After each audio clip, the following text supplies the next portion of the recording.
he came into the office, and the girl says, "There's a Mr. Evel Knievel here to see you." Evel walks in and says, "Mr. Agajanian, I've got a way to make more money and do this." And he goes, "What's your name?" "Evel Knievel." He goes, "Oh, what's your real name?" "Robert." "Okay, Bob, what do you want?" My grandfather walked the streets with a cardboard sign saying, "Mister, can I have a job?" Now I want all you kids to understand you're living in the greatest country in the world. I realize this is the American dream. America is opportunity. This is the Song of America.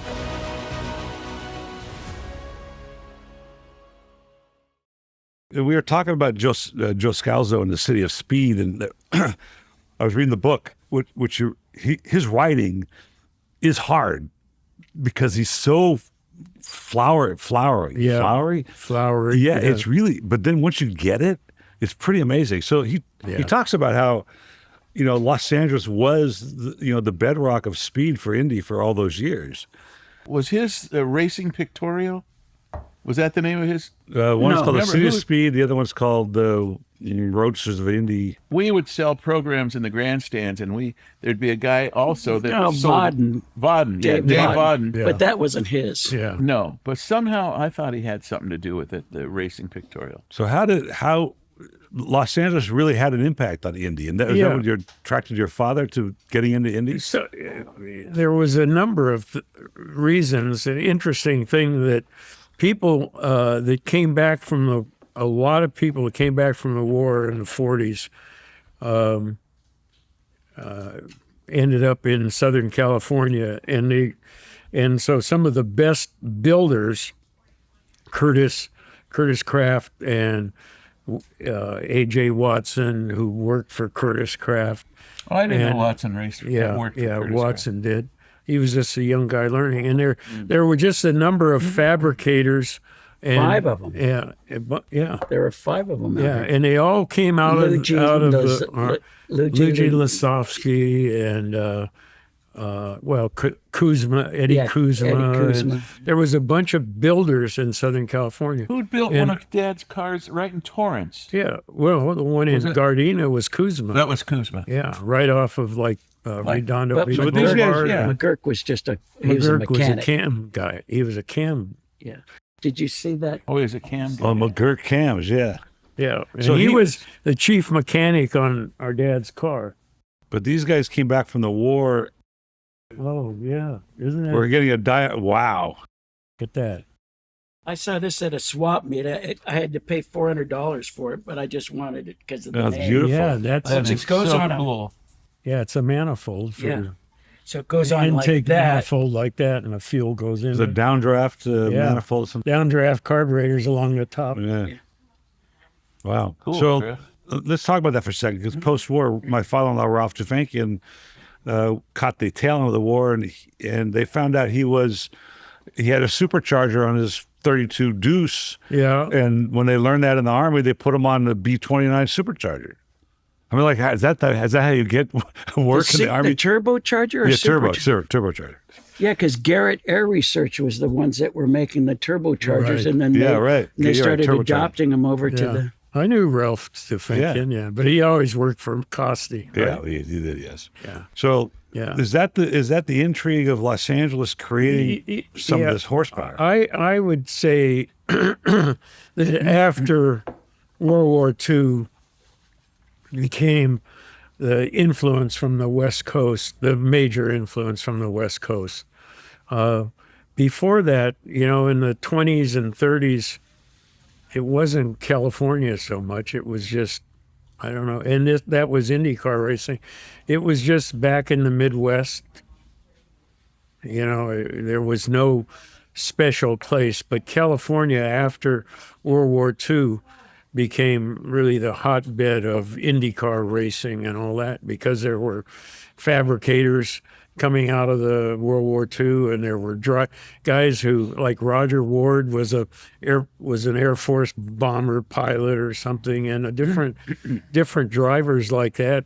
The Rathmans, all of them ended up in California because they shipped out from here and went to war in the Pacific or something. So you guys raced, was 48, was your 48?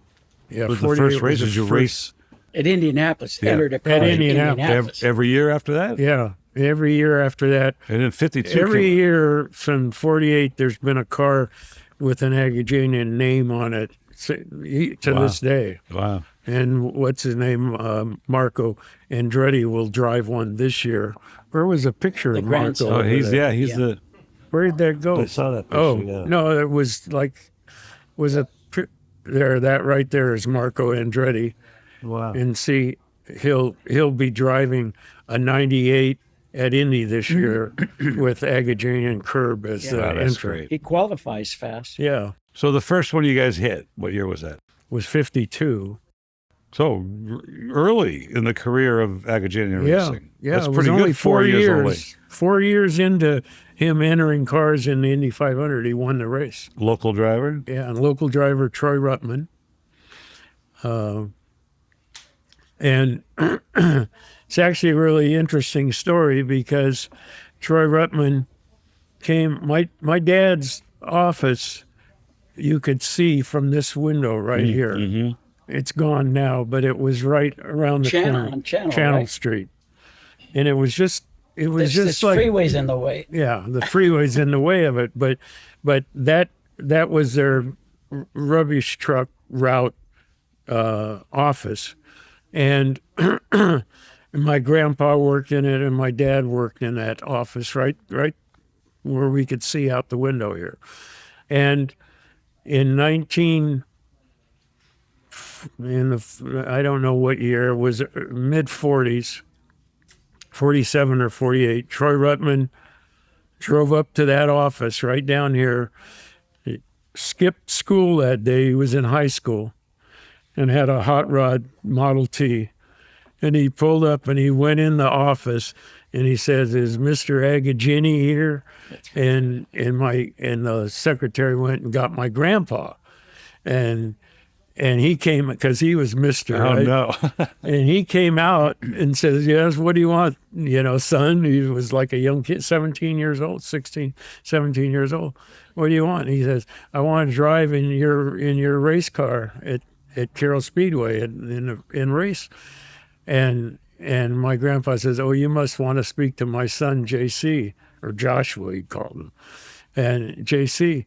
And Troy Ruttman said yes. And so my dad came out, talked to him, and says, what can I do for you? "I want to drive your race car." And my dad said, "Well, how do I even know you can drive, And he says, "Well, I've been driving around in San Bernardino and racing and, blah, blah, blah." My dad says, this is really an amazing thing. My dad says, "Okay, let's go to lunch." Takes some kid, he doesn't Then know there was who a- he is, doesn't even know if he could drive a car.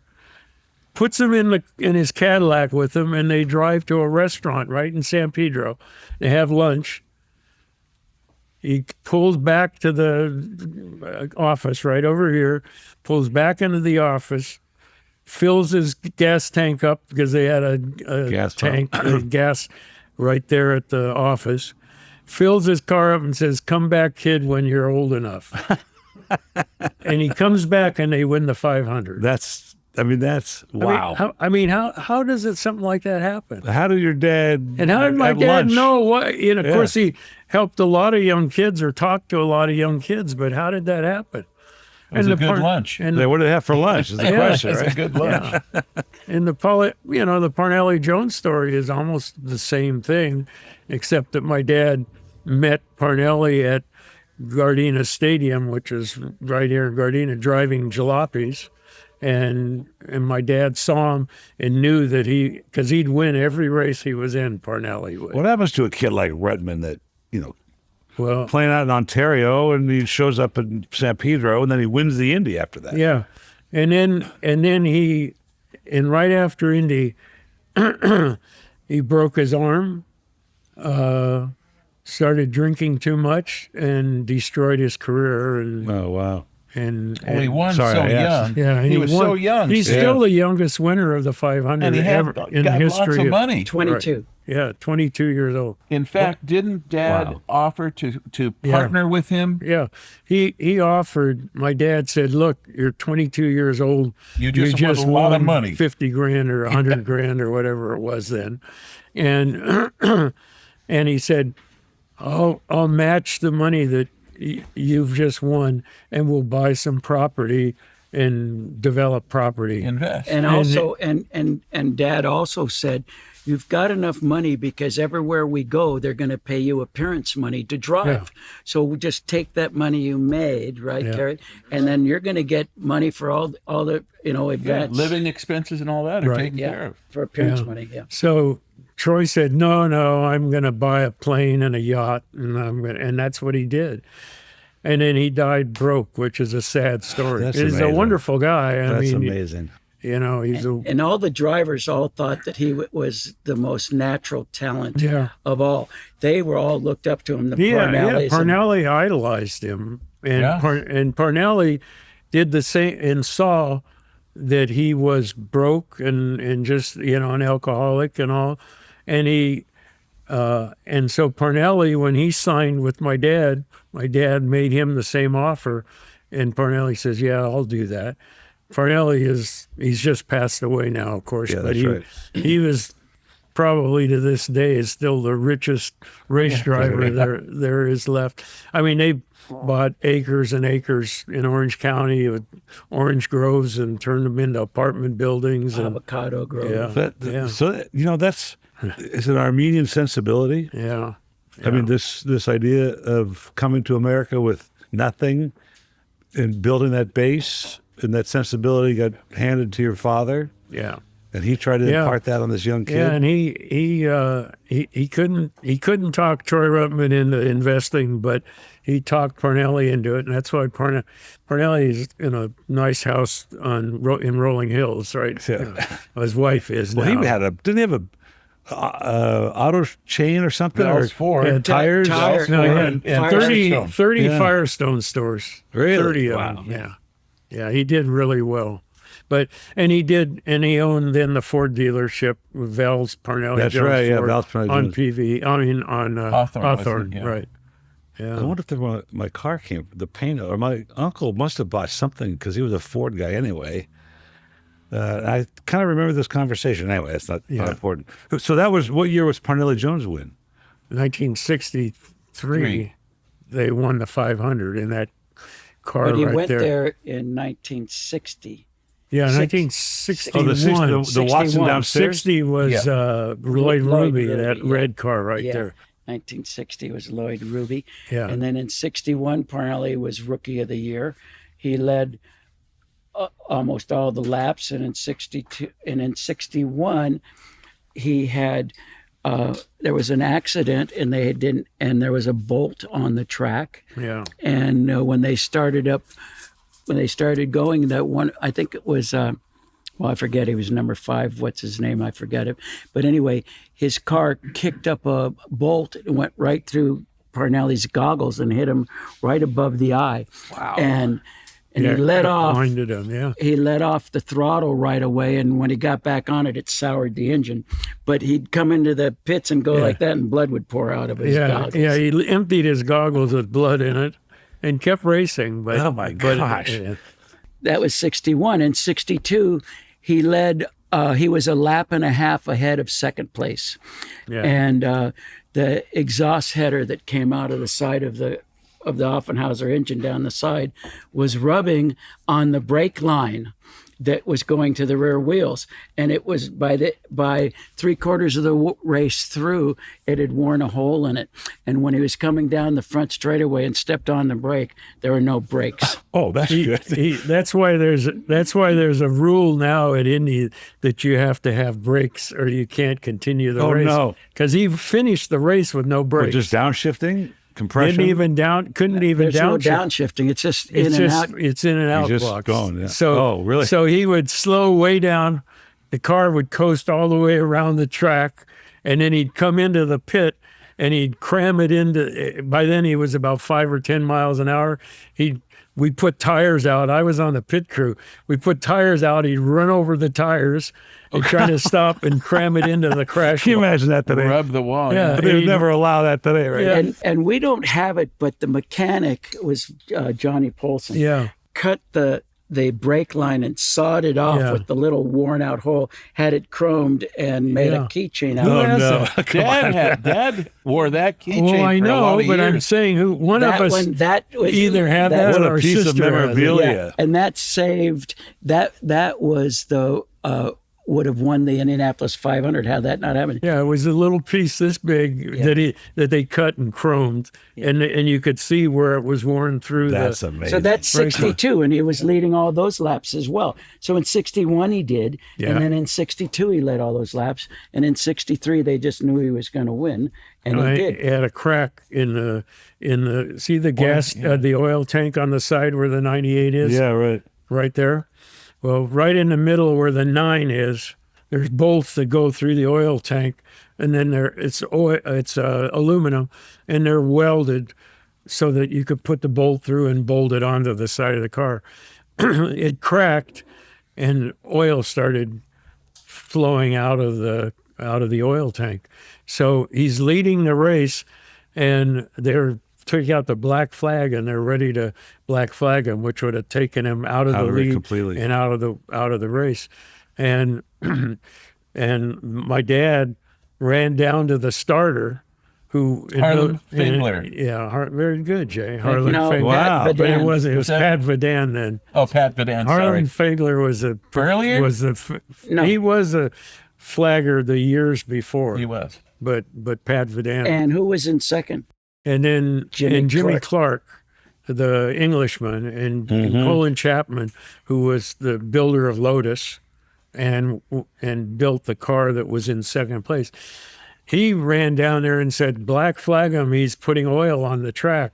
And my dad said, "You get back to your pits or I'll kick the crap out of you." It wasn't like in England. Yeah. Yeah, We're in America. I'll kick your ass. Yeah. I'll tell you about Ascot Race. It's a true story. And It's true. he cussed him out and said, "Get back there." And the flagger had the black flag in his hand, and he's going like this. And my dad grabbed his arm and held it Wow, down. this is really got involved. These are things that people hardly even know. Yeah. And he held it down, and they argued like that for a few laps. And by then, the oil tank had leaked enough oil to where it got below where that 9 is, below the crack, and it stopped leaking oil. My dad said, "Look, there's no oil coming out." They'd like, look, watch. And they I watch didn't see it. Go, watch it binocular. again. You know. And Wow. They watched with binoculars, and the oil had stopped leaking. So they let him finish the race, and he won in That is 1963. One of the things that JC said was, listen, if it's coming out so bad, it's going right onto his left rear tire. How come he's still racing and leading the race? There's no oil coming out of there anymore. And But so, I was on the pit crew. You could see it was like a fine mist of oil coming out of the tank.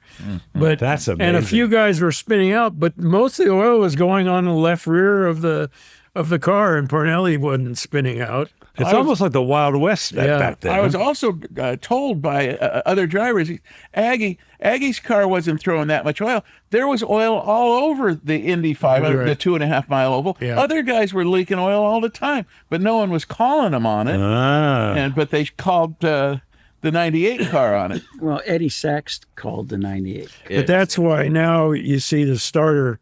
That's one of the reasons that the starter is up above the track in a He used to cage stand right above, so they nobody can't can grab his hand. Nobody can grab the starter. Stop the flag. So that's 63, which is we have the replica here. Yeah, Yeah. that's the Yeah, Which is downstairs. the identical replica is replica. downstairs. right? Yep. Because the winner's at Indy. So we won in the 52. museum. Yeah. We won the very last IndyCar race with a dirt car. And it's- That one right there. Yeah. You could see how high up it is. Yeah, right. And then they called the next later the roadsters, and those wouldn't run on the dirt because they were too low. specific for those pavement. And then that car was almost the last roadster to ever win. Jimmy Clark was in second. then Foyt won in '64, and then in '65, that's when Clark won. The rear engine Lotus. That's when the rear engines came. There were light cars. The engine was in the rear. It wasn't a roadster. It wasn't American like that. Ingenuity. How does that transition happen? I don't want to talk about the other wins, but how does it go from this style, which is the roadster style? Who moves the needle on that? Well, the organization, the guys. The first real. Rear engine. I guess you'd say From the first Europe, competitive rear engine car came with Jack Brabham. Yeah. And it was a Cooper Climax. Oh yeah, right. Cooper was a builder in England, right? And they came with a small engine, underpowered, and so on the straightaways, the Indy cars would just run away from them. But when they came to the turns, the rear engine Cooper, which was lightweight too, would just pass them. And they did that during the whole race. Still an Indy car won, but you could see that this made more sense. The harbinger. But also, Kerry, didn't early on, one of those Lotuses from Europe, I think that maybe Clark was driving, the suspension was so light that the pounding that it took running at Indianapolis instead of actually knocked the car out of the race early on. Well, one of the first times. The early cars, the first one maybe. Early cars that Chapman built, Lotuses, they would break their suspension. In fact, that happened. So in what year did Dad buy a Lotus? 65. It was 65. Jimmy Clark's car that he finished second. And they gave Dad a brand new Continental. Yeah, and That's the year they gave him. The Ford gave him a new car. Yeah, there was a Ford overhead cam engine. Yeah, if you run this car and you run this Ford, we'll give you a new Continental. Yeah. And our dad said, I don't want a Continental. I drive Cadillacs. Oh, come on, please. We'll give you we'll give you engines. We'll give you all this other stuff. We'll sell it to you for $1, I think Dad said. He bought it for $1. So this goes on in the racing industry, huh? Yeah.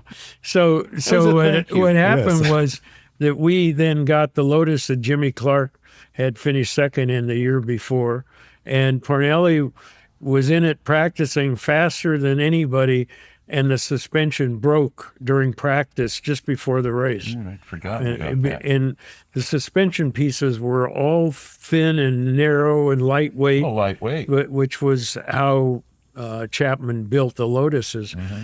Anyway, that broke.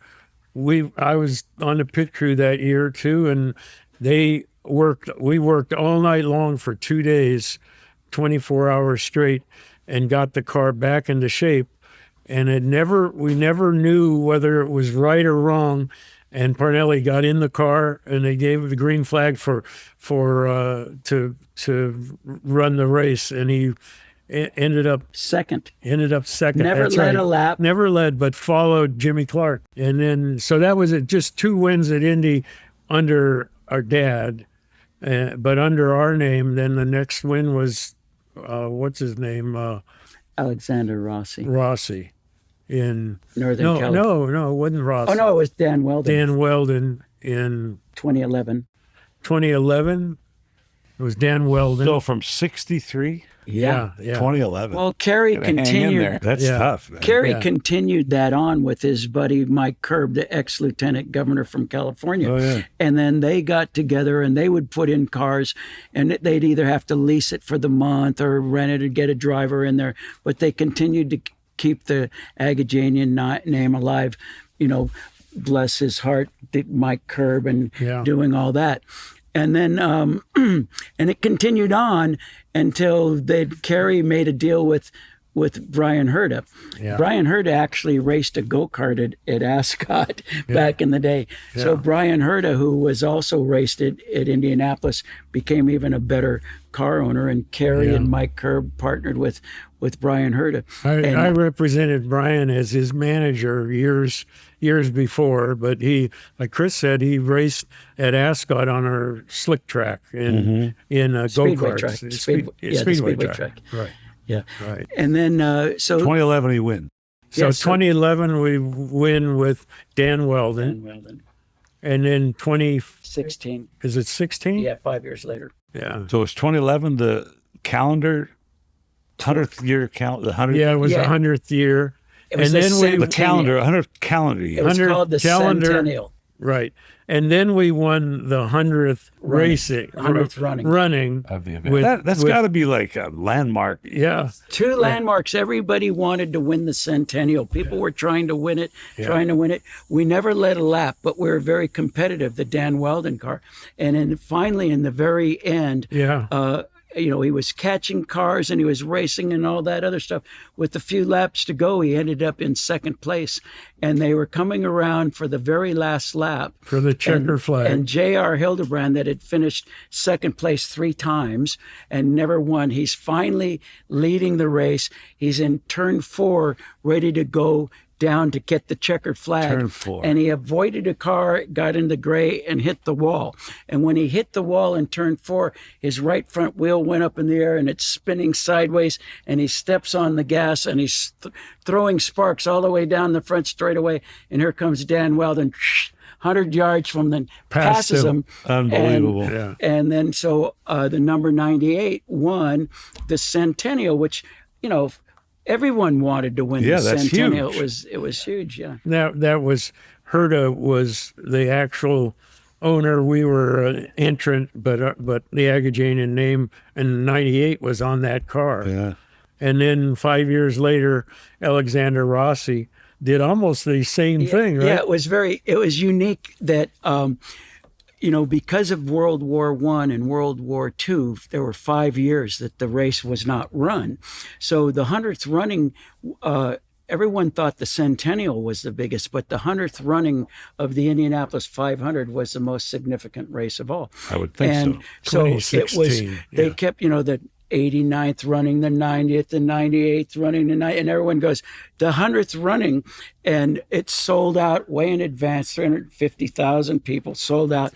And that year, Kerry and Mike Kerb made a deal with Andretti and Herta Michael. made a deal Yeah. with Yeah. Andretti team. And of course, everybody wanted to win the 100th running.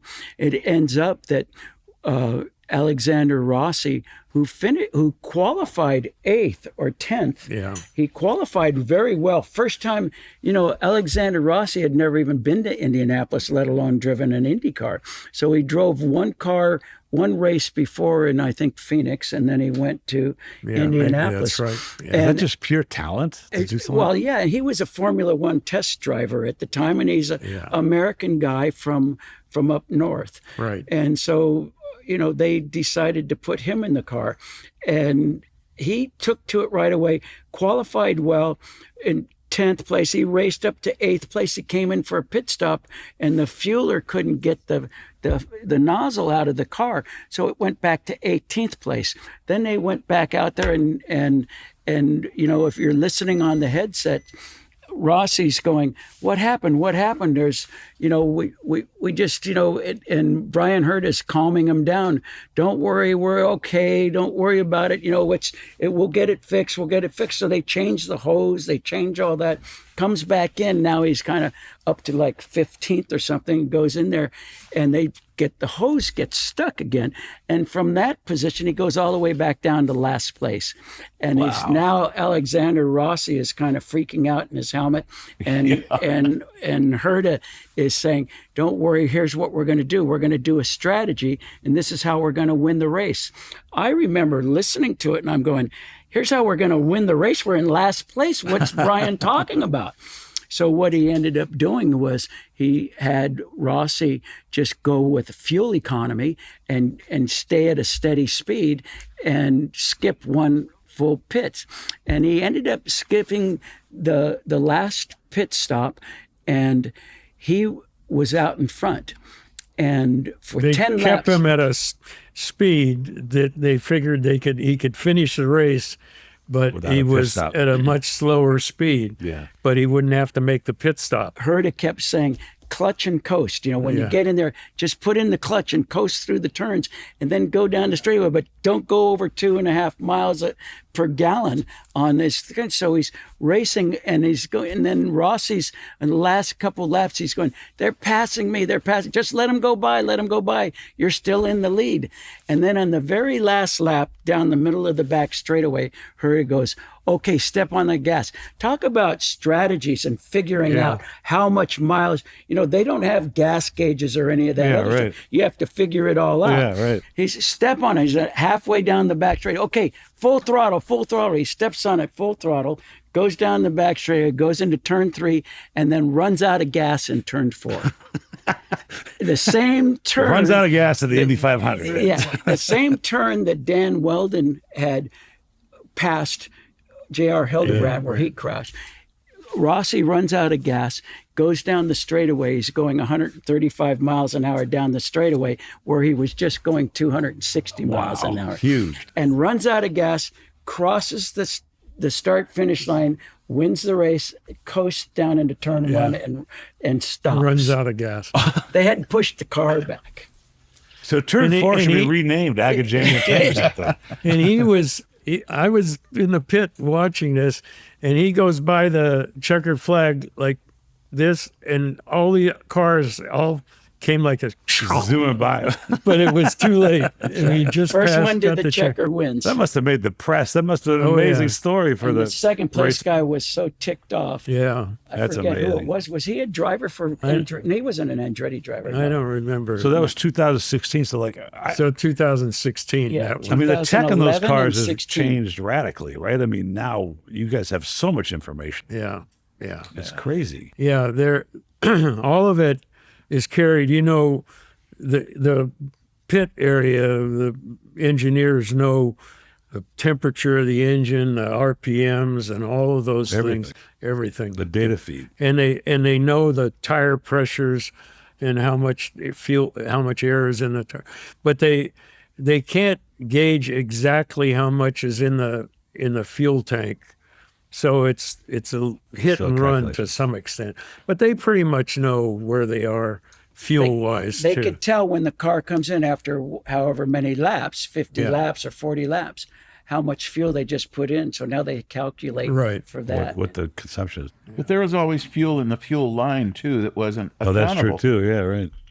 Let's go back a few years because before tech, because I forgot to touch on this, and I really need to touch on it, because I'm looking at Evel Knievel's last helmet here, which is incredible.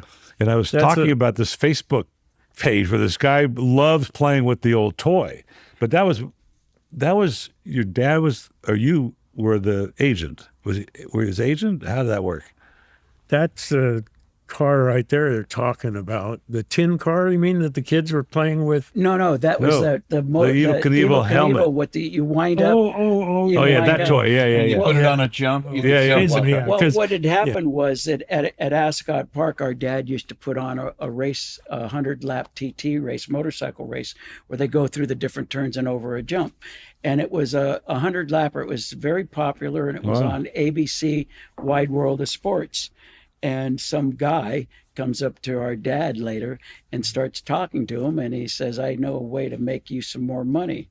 Is that right, Jay? And he said, what are you talking about? I don't need any more money. He goes, well, I could fill this place. How are you going to do that?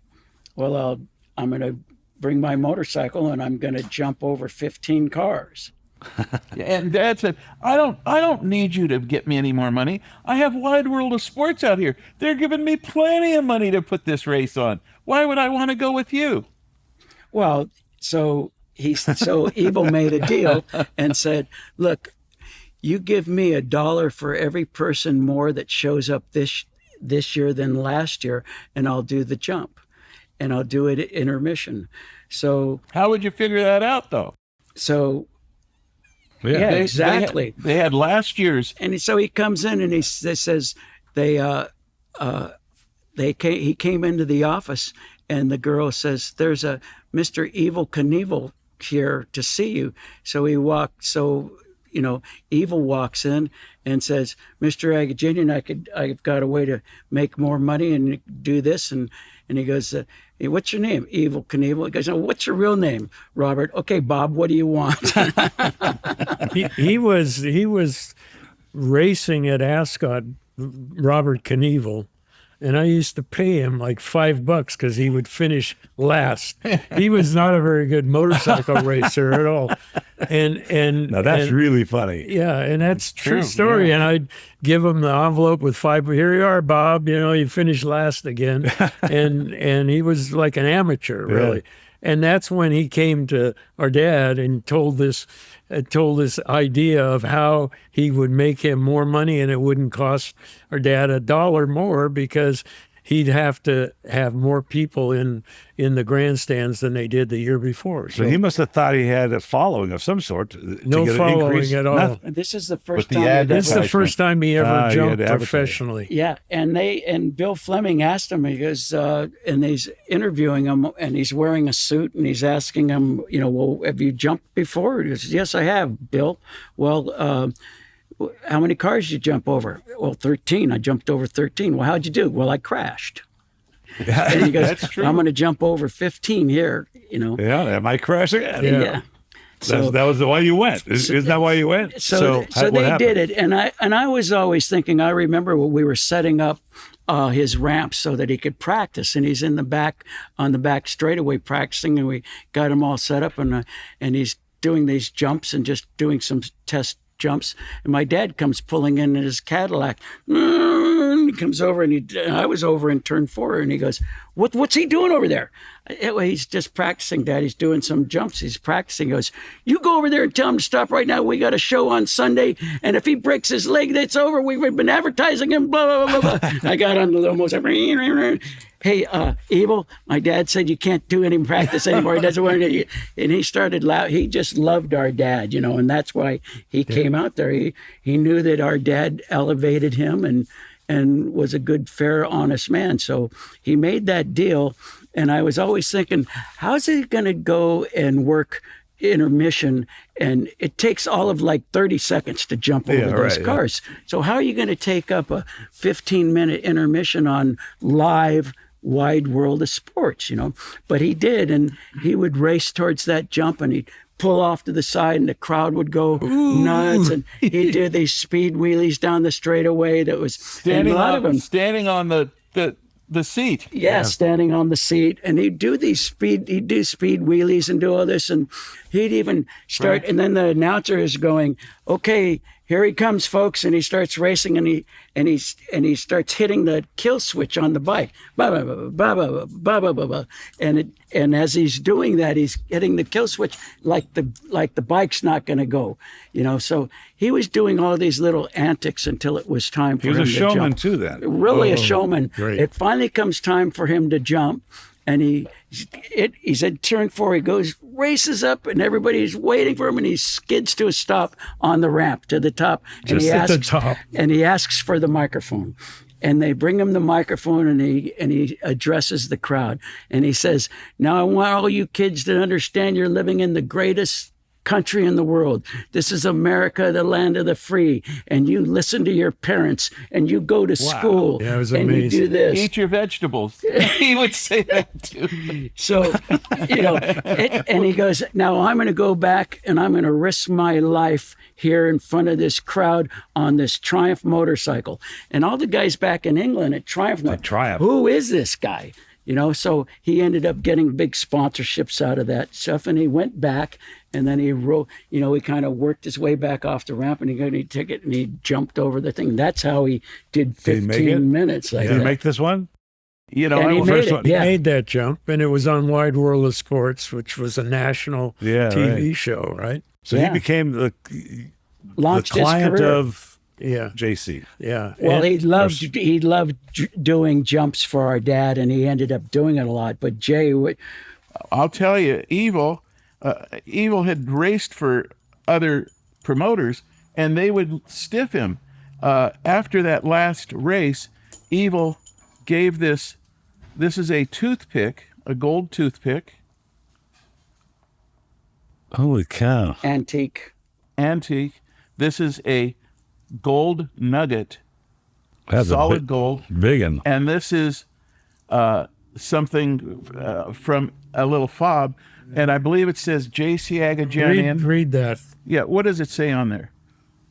Your word is as good as gold. Yeah. 1970, Evel Knievel. Wow. And that's what Evel said, And the that's hat why on the he- other side. That's my dad's logo. Yeah. And my That's dad, beautiful. and that's what Evel gave to my dad for Christmas, because he said, Aggie, everything you said, you've come through, and everything that you've done has been fair, and I want you to have this. And That's Aggie, your word is as what a good gift. as gold. What a gift. Evel Knievel. So that night that he made that jump for Wide World of Sports that afternoon, he came in the office after the race, and I had an envelope, and I think it was a couple $2,000 or so. Yeah, because Dad said, Yeah. give him. give him the money. We had 2,000 more people than we did last year, so give him $2,000. So I gave him an envelope with $2,000. He took it and he looked at it and he goes, "That's the last time I'm ever going to race here again.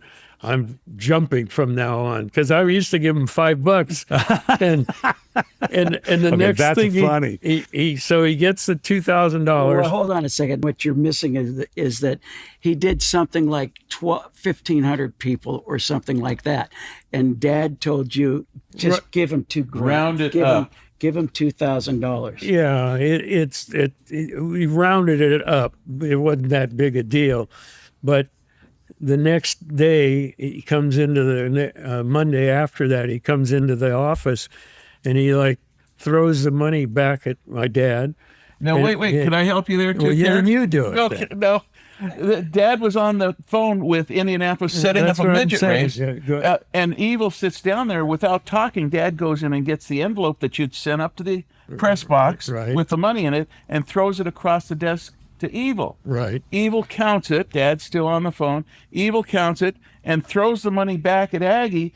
And Dad goes, listen, I'll have to talk to you more about this race later. I've got a problem over here. He hangs up and says, what's the problem here? How can you throw that money back? Because Dad knows he overpaid him. Right. And Evel says, well, that's wrong. Aggie, you paid me wrong.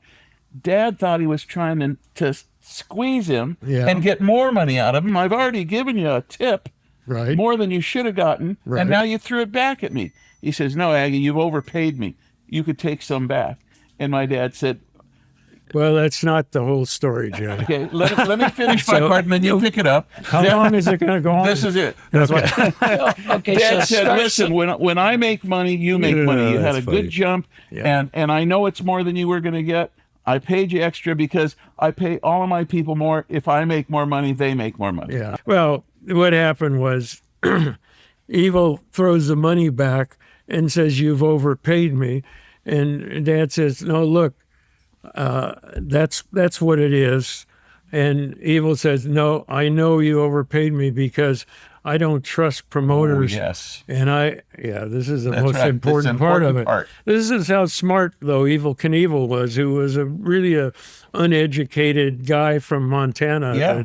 Butte. And he said, I put counters, people that are working for me with counters at every gate into the racetrack. And there are more people, there were not as many people as you paid me for. Wow. Yeah. And he says, because I counted the people and you overpaid me. And Dad didn't say, well, it was a tip. He said, well, we charge the people in the back gate that are competing too. And that's why you didn't count those people that came in. And that's why you think I overpaid you. I've paid you just what we owe you. So in any That's event, whether Jay and I integrity. agree completely, but that's what it was. That's integrity. And that's what it was. And that's why Jay has the gold coin from Evel Beautiful Knievel piece. saying, your word's as good as gold, which meant everything to our dad because that's what he did his business as, was complete honesty. And in those days, there was very few promoters that were honest with what they did, so. Well, we're at 45 minutes in the second half, but Would you I, like another? Would you like I've another got a version story, of a the different story? version. but I I've did got want another. Chris didn't give his version yet. No. I did want to wrap this up with that thought that you just gave me, which is he brought to the table a lot of values. Yeah. I mean, family values that either came from his lineage or from his grandfather, his father.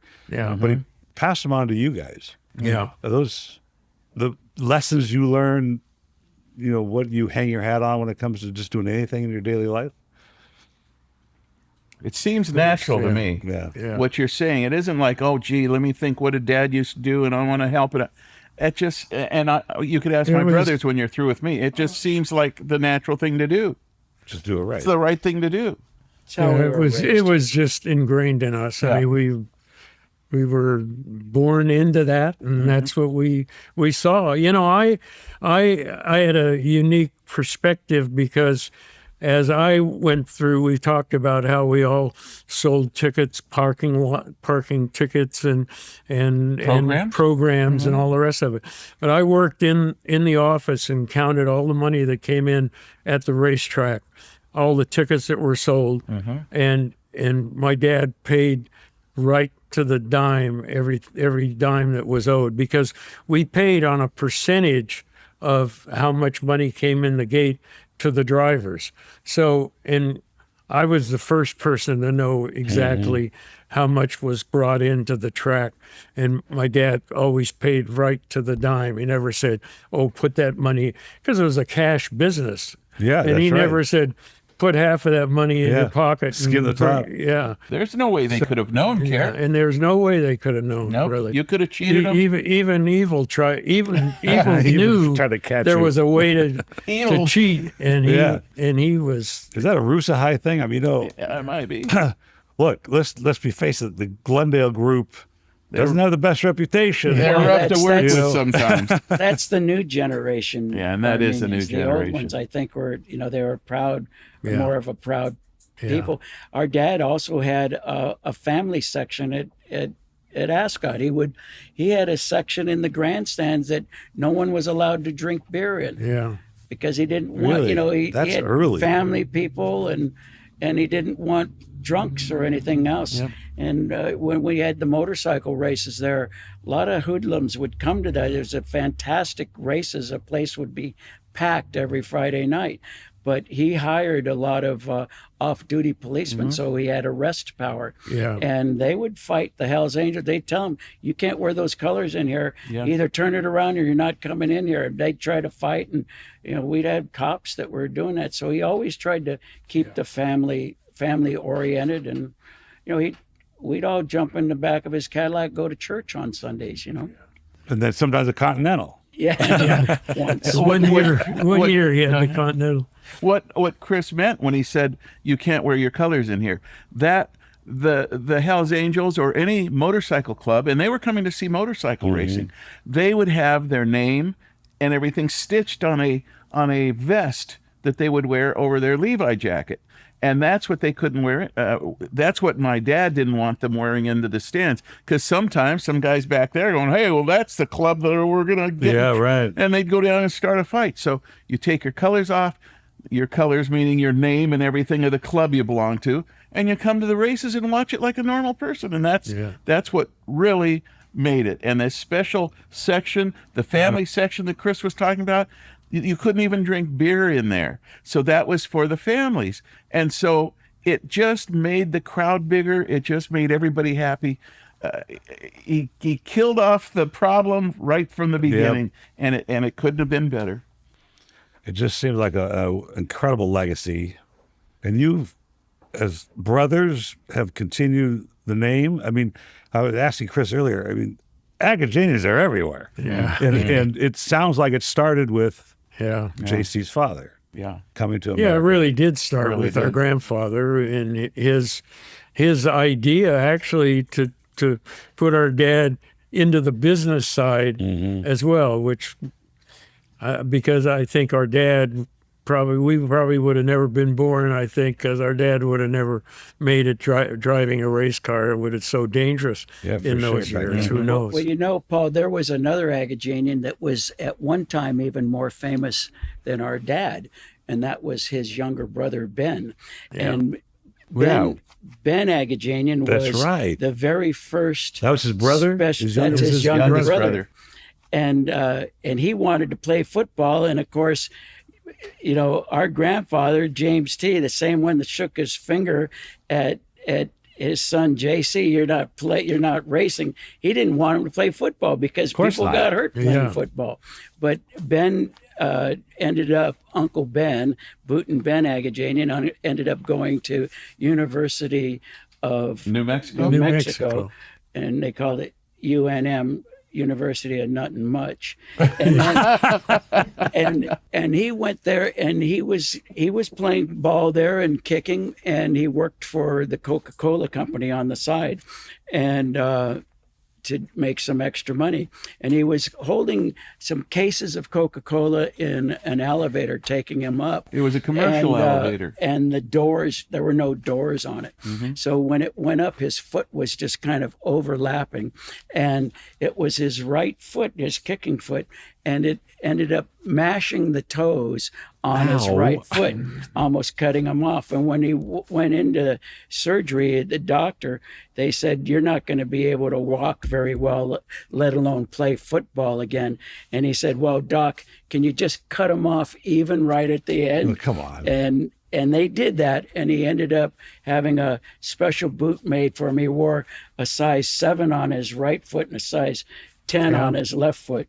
And he ended up kicking, and he was the first specialist kicker, and kicked. He'd run on the field and kick the ball, and he'd kick field goals. In half a fact, he was foot? number 3 because of he'd score more 3 points than anybody else. But he was What a very legacy. popular. They What a had a legacy. big article on him in Life magazine, and he played for the Rams, and he played for the Giants, and he even played for the Eagles, and he played for a number of different teams, the Chargers and all that. He was a Green Bay Packer kicker, and he was the first one, and he started coaching, and when he played for the Dallas Cowboys, and Tom Landry told him, look, we've got these new kickers that are coming in. I want you to coach them. So he started coaching them, and the first kicker came out was Raphael Septien, and he was a soccer player. Remember him. And he would kick the ball further than anybody, but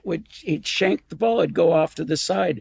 So Uncle Ben said, okay, let's try it this way. I want you to take 3 steps back and 2 steps over. Now kick it. And it went straight through the thing. And they use that to this day. And he Every told the kicker guy- does that. Every kicker does that. And he You told- watch him on television. and he told the holder, I want you to, when you get that ball, you face the laces forward. And so he had on here, on his sleeve, Uncle Ben would have it put head down, laces forward. And, because they used to kick just straight on. They would just kick it straight on. But then he ended up doing that. So he changed it. They all spin the laces, and they all do that thing. And then along came Garo Yapremian. That- Yeah, Garo Yapremian. He Yeah, taught him too, and Uncle Ben's foot is in the Football Hall of Fame. the NFL Football Hall of Fame his in boot. Canton, I Ohio. hope his shoe, not his foot. I mean, his boot. Just the shoe. Sorry. His shoe. I saw it last year. It still has some of the grass from being used Oh, that come on, day, and they that's took great. it off of him and took it to the museum. Yeah. Well, it's an amazing legacy on all sides. Another Aggie deal. I would say let's do this again, but I know how hard it took, to organize everybody's schedule. But there's so much more to talk about. Yeah. We've already done 2 shows worth. Thank you for the time today. Okay. It's really great. We're not It's really through. good. Well, you want to keep going? I can put pause it. I have to go to the bathroom. That's You want a to talk good some more? reason to stop. It was hard to find a time when everybody was here, that's for sure. Yes. At the same time.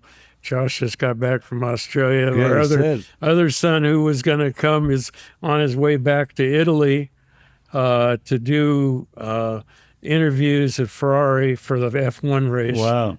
And he's doing videos of Hamilton and Leclerc. Yeah, because Yeah. Well, let's Hamilton's going to be a let's Ferrari driver. Hamilton's a Ferrari driver this coming year. This is plan. That's right. He moved from Mercedes. So Jacob is there. Josh is here. The 3 of us to get us together was difficult. I'm honored to be able Yeah. to be part of that. It's Yeah. been really great. Yeah. And to have a family connection, a little bit on the side is pretty cool. You know, part of the reason we ran over is like I told you, when the three of us brothers are together, one brother will say one thing and it'll remind me, well, Uncle Ben did this or Dad did that, and Carrie. We just keep going because there's so many small tidbits that we remember JC telling us when we're sitting at the dinner table or something. And again, like me saying all of this, I was it takes relying up on more this, by the time. way. Uncle Eli could have been the most famous of them all. He was the funniest guy. But Yeah, that's Like, the third Why don't you guys brother. write a book? Why don't you have the autobiography from your great grandfather or your grandfather? Just do Why a isn't chapter. there another one? we're working on it, but it just takes so much time It's and all hard. that. I think I think we might have a book, more of a pictorial coffee table. You know book or what? With something. AI, I'm going to take this just for fun, put it into the AI system, and see what it spits out. I'll send it to you Yeah, guys. that'd be great. That would be great. Cheers, you guys. Thank you for the time. It's our pleasure.